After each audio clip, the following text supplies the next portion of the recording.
Magandang umaga, ngayon po ay araw ng linggo, May 26, 2024. Update po muli sa lagay ng panahon.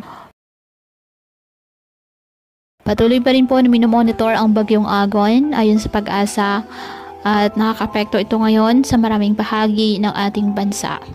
Naglandfall ng 6 na beses ang bagyong Agon at nagbabanta naman itong tumama sa malapit sa Metro Manila at inaasahang tatama sa Calabar Zone, particular na po sa Quezon Province, Batangas area ngayong araw. Mula ngayon, makakaranas na po ng pag-ulan ng Metro Manila, Bulacan, Rizal. Nakakaranas na po ng mga pag-ulan ng Metro Manila, Bulacan, Rizal, Laguna, ilang parte ng Quezon Province, Batangas, Aurora, Quirino at silang bahagi ng Nueva Ecija. Nakataas pa rin po ang tropical cyclone wind signal sa ilang lugar dahil pa rin po sa epekto ng bagyong Agon.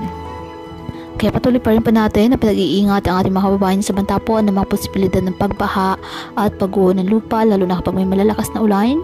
At ugaliin po na magdala palagi ng payong o kahit ano panangga sa ulan sa tuwing lalabas po ng ating mga tahanan. At yan po muna ang update sa lagay ng panahon ngayong araw. Muli patuloy po tayo na mag-ingat at palaging tandaan, God loves you. Stay safe and God bless.